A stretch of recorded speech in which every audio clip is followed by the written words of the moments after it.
everyone, welcome back to Bochiknot and Bochiknot.com. My name is Nicole. In today's tutorial, we will be going over a macrame pine cone. So over the past several weeks, we have been making macrame add-ons such as macrame gumnuts and macrame leaves. And to add on with the fall macrame add-ons, we will be making a macrame pine cone. Before we begin, you will need some materials and supplies. I've used 2.5 millimeter 3-ply cord for this pattern.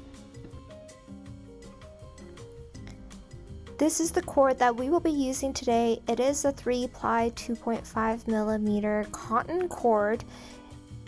It is super sturdy and great for making projects that you want a more rigid look for. If you guys are interested in this cord, check out www.bochiknot.com/shop for further details. Starting with one strand of cord at 100 centimeters long, make a loop with one end.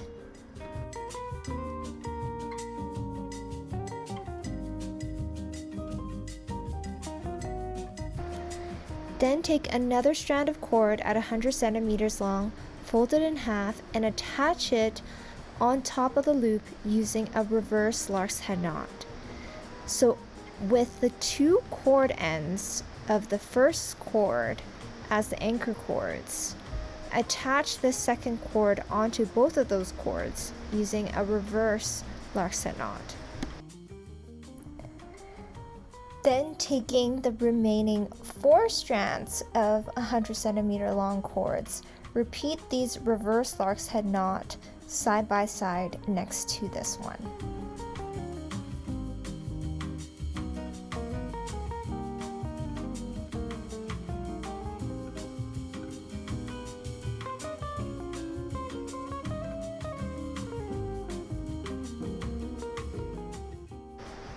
Once you have all 5 reverse lark's head knots completed,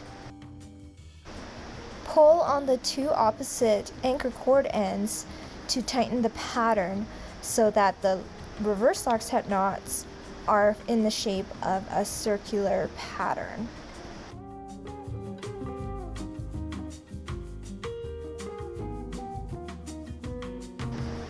Make sure all of the vertical cords from the reverse lark's head knots are tied tightly onto the anchor cords.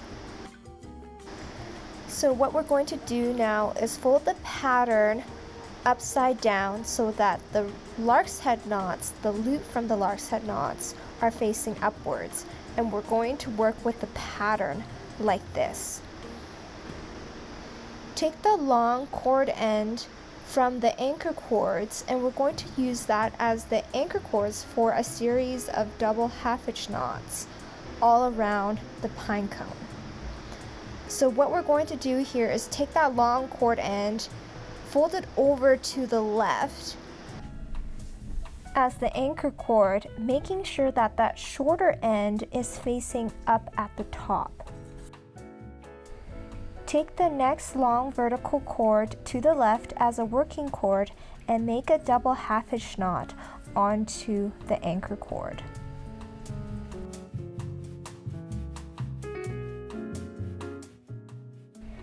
Continue with the next vertical cord to the left for another double half-hitch knot.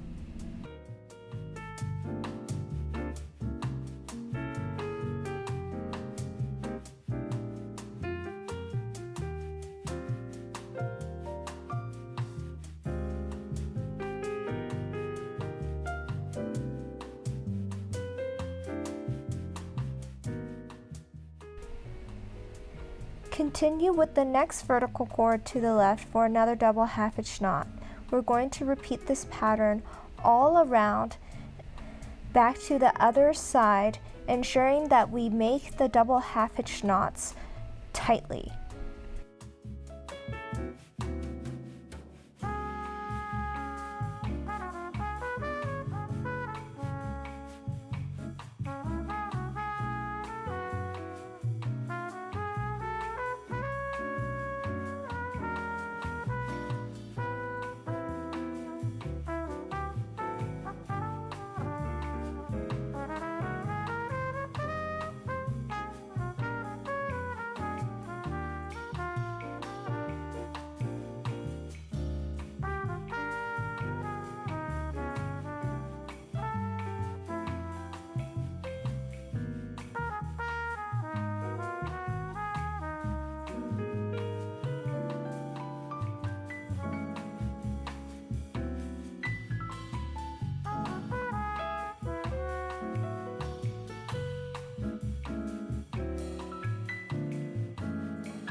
As you continue with the tight double half-hitch knots, you'll see a circle pattern start to form again on top of the lark's head knots.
Once you have made it all the way back around, we're going to continue with a second row of double half-hitch knots, starting with the next cord again and then all the way back around, repeating what we just did. Once the second row of double half-hitch knots have been made, we're going to now add a separate cord onto the anchor cord.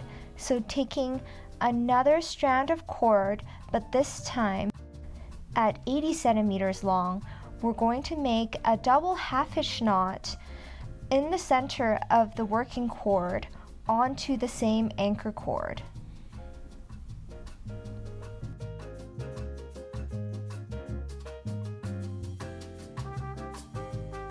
Once the double half-hitch knot is made, slide it up to meet the other knots.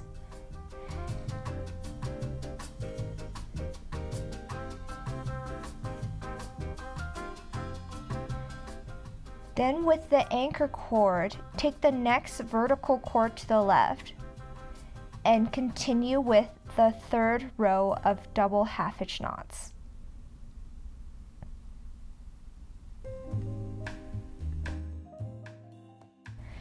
This time when you come back from left to right with the two added cords, add those onto the anchor cord using double half-hitch knots.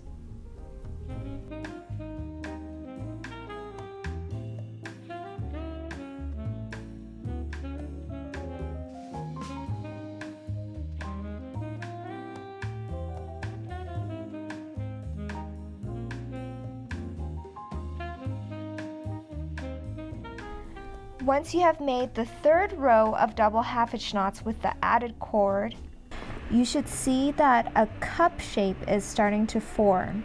And with that, tuck the shorter anchor cord from the very beginning into that little hole at the beginning so that it is not sticking out. Then continue to the left for another full row of double half-hitch knots.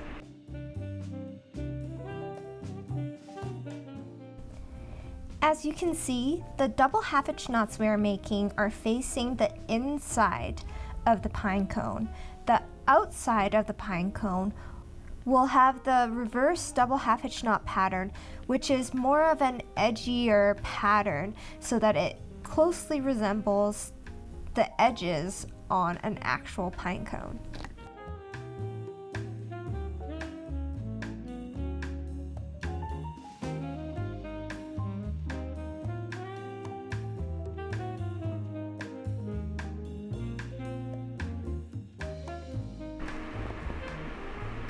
Continue with another full row back around until you've made a total of 7 rows from the start. Once you have made a total of 7 rows of double half-hitch knots, you can see the outside of the pine cone is the reverse double half-hitch knots that have more of a slanted, edgier pattern to it. So once the 7 rows are complete, we're going to start closing off the pine cone. So once you've made it all the way around the 7th row, we're going to skip the next vertical cord by placing it in the middle, and then take the next vertical cord after that and make a double half-hitch knot onto the same anchor cord. So we're going to skip a cord and starting at the next cord after, and then go all the way around. That way the pine cone will start curving inwards.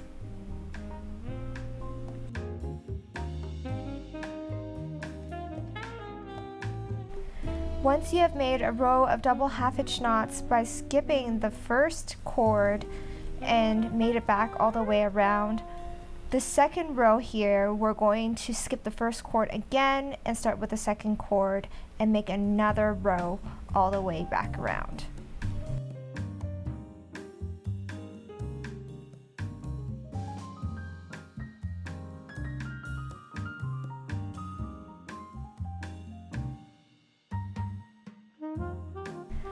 Once you have made it all the way around for your 8th and 9 rows, we're going to take that long anchor cord and wrap and gather all of the vertical cords at the very bottom tightly. And then once you have wrapped it around several times, we're going to make a small loop with the last wrap around, and we're going to tuck that cord end through to hold the gathered cords. And you are now complete with the Macrame pinecone pattern. This is a great add-on that you can incorporate with other add-ons such as flower leaves and gum nuts that I've been showing you the past several weeks for larger macrame projects, perfect for the fall season. I hope you guys enjoyed this tutorial. If there are other macrame add-ons that you guys want to learn how to make, let me know in the comment section below what that might be, and make sure you give this video a big thumbs up. Thanks for watching, and I'll see you guys next time.